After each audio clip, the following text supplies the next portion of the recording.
Welcome, ladies and gentlemen, to the BFNL Netball Show for another week. Getting very much towards the pointy end of the season at the moment. Not long to go until we start talking finals. We passed the halfway mark of winter, so the days are only getting longer and sunnier from here. We actually saw some sun over the last couple of days, Kim, so things are starting to get very, very exciting in the netball ranks of the Ballarat Football Netball League. Sean Kelly's my name, in the host chair again. Always joining me, Kim Bailey, the AFL Goldfields Netball Manager. Great to be back. Yeah, great to be back, Shawnee. And it was a beautiful day for netball on Saturday.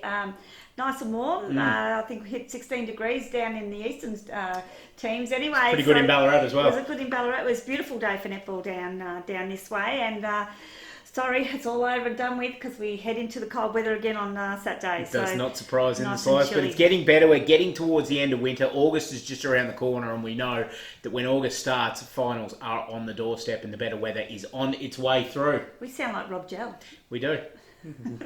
We do indeed. Thankfully, I was going to say Joan Bunn there for a minute. Jane Bunn, I couldn't remember her name. Rob Gell for the oldies. Rob Gell for the oldies, yep. Very, very good work. Let's talk about some of last week's games, though, because some very interesting games being played last week. None more so than the game at the Eastern Oval. East Point taking on the Lakers. And East Point won the game. That's not the surprise. 7-goal margin, but Lakers got to within 2 late. They closed within and thought they could have had a chance, but East Point just really, as good sides do, were able to close the game out. Yeah, it was really close throughout the whole game. Only 1 or 2 goals in each quarter, except for the second where I think there was a 5-goal margin. And that most probably was the hill that Lakers couldn't climb up, couldn't get over that 5-goal margin. So they're really consistent right throughout the game, both teams. The same old players keep popping up who played well. Cara Hart, Molly Boyle and Chrissy Jones have had great seasons as well. So they played really well. Great to see Mel Allen shooting at 79%. So she's well and truly back, isn't she? She's down in her recent form too. Yeah. She'll be dirty with 79%. Yeah, geez, I'd be happy with that.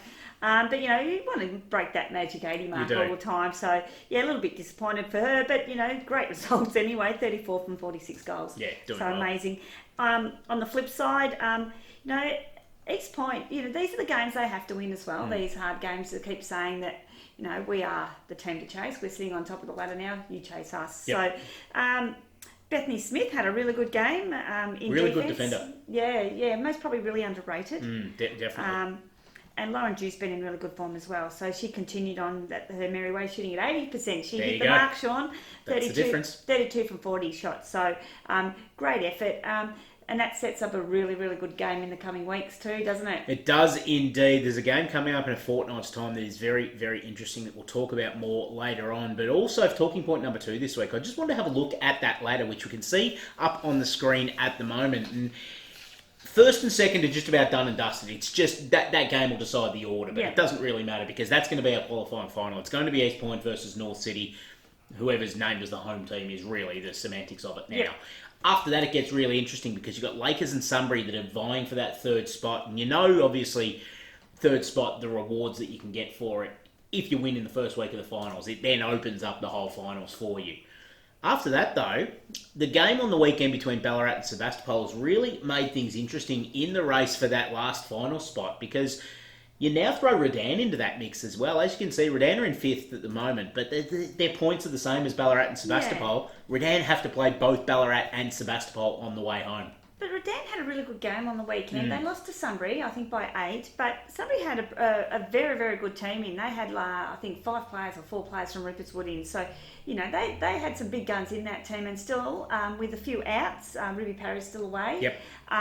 They had only an 8-goal margin. So wasn't too bad. Redan, have been that surprise packet, and they've been up and about. And I think the real battle will be between Sebas and Ballarat. And I reckon the last 2 weeks, Sebastopol will be really disappointed. They're most probably games that, maybe I penciled in for them, and they'd be starting to think, what are we doing? What are we doing wrong? So, and maybe just tiny little things that they can correct at training, a couple of their feeds into the ring and some accuracy issues maybe. But, when I had a look at them the other day, maybe that mid-court structure, they just need to work on their transition down the court and get it into the ring a bit more cleanly. But, either one of those teams, and I think the X factor in Ballarat is Kelly Moran. She is. Yeah, and she's so tall and so hard to stop. And I think that's maybe, I know Rhiannon Banner had a bit of a plan about how she was going to attack the height of Kelly. And But there's not much you can do instead, but just sag back and float in from behind, have the goal defence floating from behind and fill in the back space. And if you don't do that, she's nearly guaranteed to get that pass every single time and get the goal. She doesn't miss much, and I think she shot around 80% this week as well. Kelly did. So really, really great effort from her. And I think there's a fair whack of percentage. There's 5% percentage separating Ballarat and Sebas, and that's a big margin to pull up as well, 5%. So interesting times ahead, Shaun. What we've got on the screen at the moment, Kimmy, I'm playing with graphics this week as well, having a good time of it. We've got the runs home for those three teams. So starting this week, obviously, Redan playing Darley. Then they've got Sebastopol, which is going to be a big game for them. Then they've got Lake Wendouree.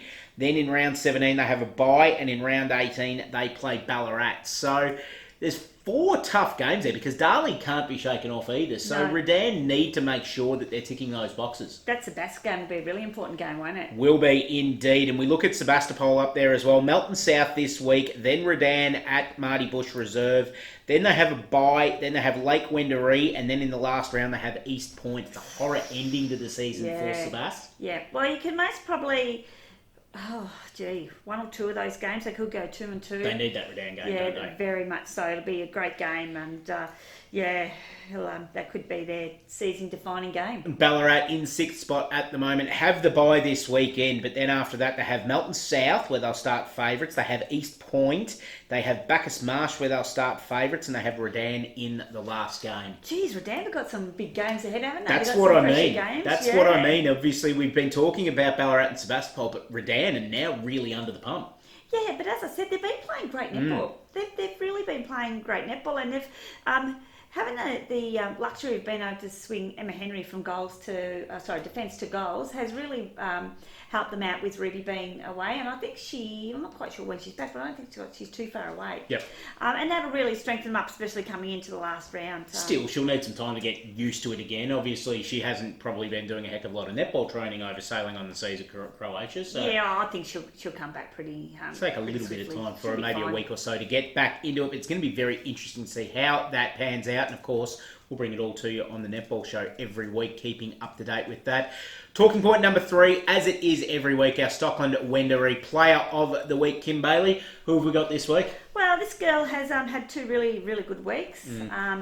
We've just been speaking about her, actually. She's towering, she's very tall, and she's very, very hard to stop. And when she's under ring, she's very accurate. And that's Ballarat's Kelly Moran. She's just had a really great season the last 2 weeks, as we said. She had a great game against Sunbury.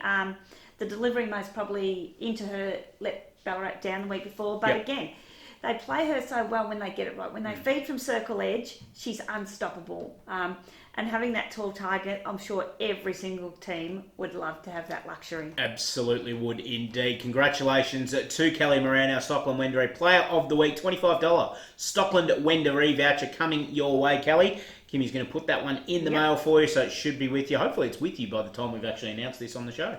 Oh, we'll see how quick I am this week. Getting things out. Let's have a look at round 14 in the Ballarat Football Netball League this weekend. Another huge round of netball action starting at McPherson Park. Melton taking on Sunbury this week. Melton have had a pretty good couple of weeks. They've got back on the board in some good style. And Sunbury, interesting to see how they travel. They're one of those teams that play Clark Oval better than they do away, just because they tend to have better personnel available at Clark Oval than they do away. This could be a real danger game for them. They're only in Melton, however. True. So it's not far away, so if they need to get some of those girls from Rupo there, they can get them there really quickly. But get them there by half time. Yeah, and I think they played a lot after half time on the weekend. Melton has been playing really well. Renee Hall's had another excellent game. She's had a couple of really good weeks as well. Really tricky goaler, as we know. Sunbury are on the march a little bit. Again, the only issue I have with the Sunbury team is if they get to finals and they're going to use the Rupo girls, they might have a couple of weeks where they clash. Yeah. And that's going to be really interesting but they'll manage the list and see how they go. I think Sunbury will have a win. Yeah, Sunbury will start favourites in this one for mine as well. Really interesting game at Eureka Stadium this week. North Ballarat City taking on Lake Wendouree. Another chance for Lake Wendouree to show that they can match it with these top teams. But North City, after a bye, will be raring to go, and obviously with half an eye on the game the next week against East Point. Yeah, I think North will be using this game as the catalyst into that game against East. They'll really be out to prove a point to everybody. How can you pick against them, Shaun? As we keep saying, we can't pick against them. Although Lakers were really impressive against East. Just those top 3 teams, the top 4 teams are just the cream of the crop as far as I'm concerned. But I think North will get the win and put Sunbury into third and 4 points clear. Yep. Starting to see that the structure come into the ladder now. It's a really exciting time. But yeah, I just think they'll be too strong. Yeah, North for mine as well. Will be very interesting with East Point playing on Sunday this week as well to see how many East Point people are scouting North Ballarat City this week, and Lake Wendouree, of course. And I suppose vice versa on Sunday, that's which what we'll you talk do. about more later on. That's what coaches do. That's what coaches play. Players do go and have a look who their opponent's going to be. So, yeah, that'd be great. Make sure you pay your $10 to get in the gate as well, girls. We'll be watching that. You will be. I will be. Sebastopol taking on Melton South this week. A really good chance for Sebastopol to get back onto the winners list, which they desperately need to do after dropping those couple of close ones that we mentioned earlier in the show.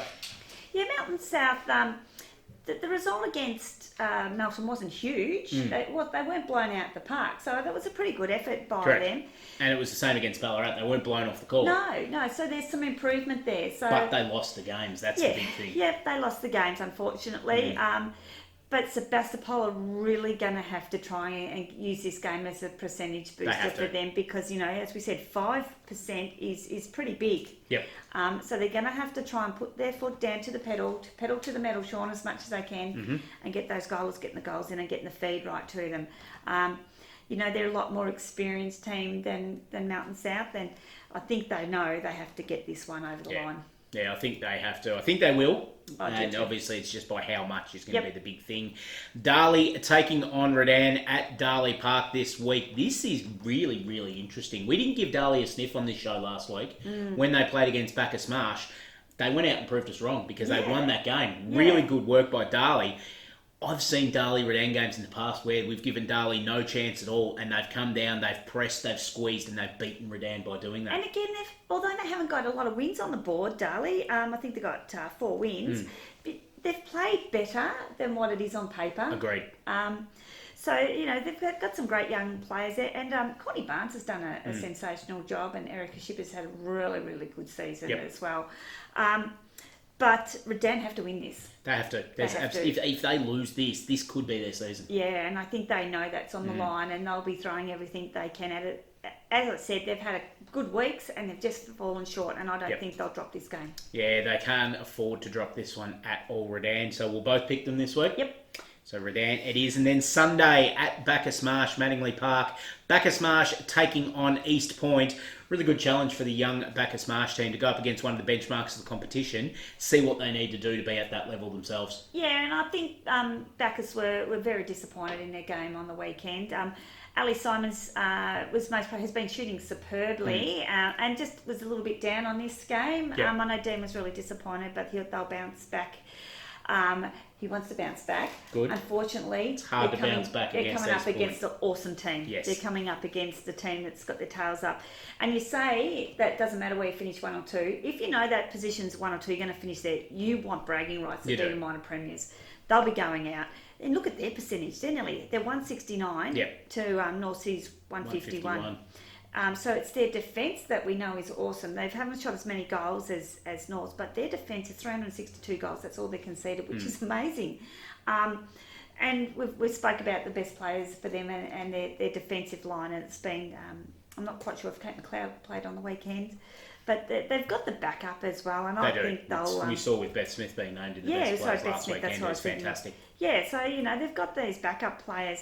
I think it'll be a comfortable victory for East Point. Yeah, East Point for me as well. Before we'll turn our attention already, obviously we'll foreshadow next week's show a little bit because round 15, there's only 3 games in round 15, but one of them will be North Ballarat City versus East Point at Eureka Stadium. That's going to be one worth tuning into next week's show to watch the preview for because that is going to be a ripping game. Yeah, it'd be an absolute beauty. Might even travel up the highway that day to have a look at it. Where we? Yeah, if it's not too cold. Yeah. So, really exciting game. I hope both teams have got their full sides in. Yeah. Because it'd be great to see them go head to head before finals. And who's going to finish on top? This will be the game, I think. It will be indeed. We're getting ahead of ourselves though, because there's a big round 14 this weekend in the BGT A-grade netball competition. Kimmy, thanks for joining us for another week. My pleasure. And thank you for joining us as well on the BFNL Netball Show. We'll be back next week for more from around the courts.